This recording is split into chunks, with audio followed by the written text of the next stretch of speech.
सोचिए, एक ऐसा साम्राज्य जिसकी बुनियाद खौफ और खून पर रखी गई हो।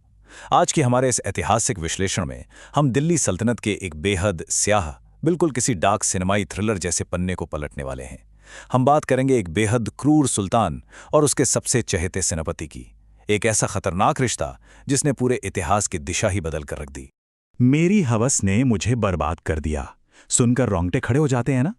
ये कोई फिल्मी डायलॉग नहीं है, बल्कि हमारे ऐतिहासिक स्रोतों से लिया गया एक ऐसा कड़वा सच है जिस पर हमारी आज की ये पूरी कहानी टिकी है। ये हमें बताता है कि कैसे एक अनियंत्रित जुनून और अंधा विश्वास किसी को भी, चाहे वो कितना ही ताकतवर क्यों ना हो, पूरी तरह से तबाह कर सकता है। तो चलिए कहानी के पहले अंक से शुरुआत करते हैं। एक क्रूर सुल्तान। बात है साल 1296 की।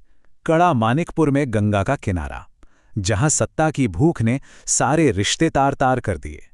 अलाउद्दीन खिलजी ने गले लगने के बहाने अपने ही सगे चाचा और उस वक्त के सुल्तान जलालुद्दीन की बड़ी बेरहमी से हत्या कर दी। मतलब इस घटना ने साफ कर दिया था कि इस राजवंश में ताकत ही इकलौता कानून है। यहां ताज बिना खून बहाए कभी नहीं मिलता था। और इसके बाद शुरू हुआ अलाउद्दीन का लौ और रक्त का खौफनाक शासन। जरा इसके शुरुआती सैन्य अभियानों पर गौर कीजिए। जफर खान जैसे सेनापति के दम पर खूंखार मंगोलों को खदेड़ना, सीरी फोर्ट बनवाना और दुश्मनों में खौफ भरने के लिए उसकी दीवारों में मंगोलों के सिर चुनवा देना, और फिर राजपूताना के रणथंबोर, जैसलमेर और चित्तौड़ जैसे अभेद्य किलों को भेदना। अलाउद्दीन एक ऐसा निडर विजेता बन चुका था जिसने पूरे उत्तर भारत को अपने कदमों में झुकने पर मजबूर कर दिया। लेकिन फिर आता है हमारा दूसरा अंक, 1000 दिनारी का प्रवेश। साल 1299 का गुजरात अभियान, जिसने इस पूरी सत्ता की कहानी को हमेशा के लिए पलट दिया। तबाही के इस मंजर के बीच कुछ ऐसा मिला जो चौंकाने वाला था। 1000, ध्यान दीजिएगा, ये कोई मामूली नंबर नहीं है। 1000 स्वर्ण दीनार। ये वो भारी भरकम, बल्कि कहूं तो होश उड़ा देने वाली कीमत थी जिसे कमांडर नुसरत खान ने महज एक गुलाम को खरीदने के लिए चुकाया था। और बस यहीं से उस शख्स को नाम मिला 1000 दीनारी। अब आप सोच रहे होंगे, एक गुलाम में आखिर ऐसा क्या था जिसके लिए इतनी बड़ी कीमत दी गई? जी हाँ, हम बात कर रहे हैं मलिक काफूर की। जब इस गुलाम को पहली बार सुल्तान के सामने पेश किया गया तो उसकी गजब की शारीरिक बनावट, आंखों की वो तेज चमक और बेमिसाल बुद्धिमानी ने अलाउद्दीन जैसे पत्थर दिल सुल्तान को भी पूरी तरह से मंत्रमुग्ध कर दिया। देखते ही देखते ये खरीदा हुआ गुलाम सुल्तान की सबसे बड़ी कमजोरी और पूरे साम्राज्य का सबसे ताकतवर हिस्सा बन गया। और यहीं से शुरू होता है हमारा तीसरा अंक, राजनीति से परे एक रिश्ता। देखिए, ये जुड़ाव अब सिर्फ मालिक और नौकर का नहीं रह गया था। ये उससे कहीं ज्यादा गहरा और बेहद व्यक्तिगत हो चुका था। एक ऐसा रिश्ता जो दिल्ली सल्तनत की बुनियाद को हिलाने वाला था। जाहिर सी बात है, दरबार में इसका भारी विरोध हुआ। एक तरफ वो पुराने वजीर और रईस थे जो काफूर को महज एक गुलाम समझते थे और उसकी इस तरक्की से जलते थे। लेकिन दूसरी तरफ सुल्तान का अंधा विश्वास। अलाउद्दीन ने उसे मलिक नायब यानी सीधे तौर पर अपना उपशासक बना दिया। नौबत यहां तक आ गई कि सुल्तान बिना काफूर की मर्जी के कोई भी बड़ा फैसला लेने से ही इनकार करने लगा। अब आते हैं चौथे अंक पर, दक्षिण की विजय। जैसे जैसे काफूर का रुतबा बढ़ा, इस जोड़ी की ताकत अपने बिल्कुल चरम पर पहुंच गई। अब इनकी नजरें उन अनजान दक्षिणी जमीनों पर टिक गईं जहां तक किसी भी मुस्लिम शासक की पहुंच नहीं हुई थी। और काफूर की ये दक्षिणी जीत, सच कहूं तो बिल्कुल अकल्पनीय थी। देवगिरी, वारंगल और मदुरई को जीतकर काफूर ने खिलजी सल्तनत की तिजोरियां सोने और हीरों से भर दी।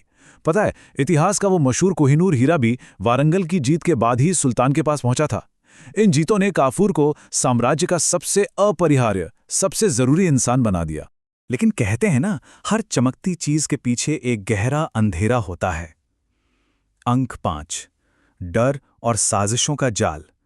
अब बाहरी दुश्मन तो खत्म हो चुके थे, लेकिन महल की बंद दीवारें और अंदर की खौफनाक साजिशें अब इस साम्राज्य का दम घोटने वाली थी।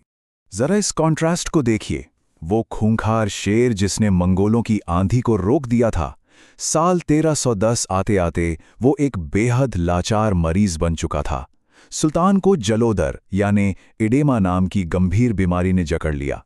शरीर सूज गया, असहनीय दर्द, और वो बिस्तर पर पड़ गया।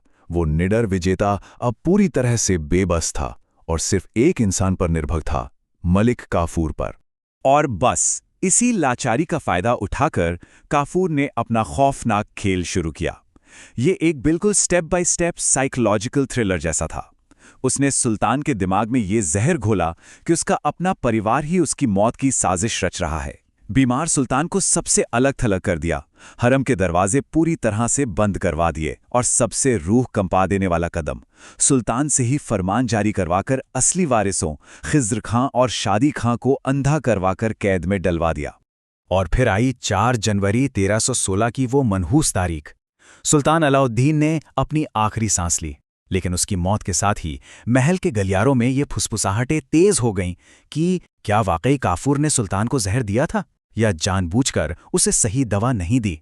सुल्तान का वो अंधा विश्वास अंततः उसी की जान का दुश्मन बन गया।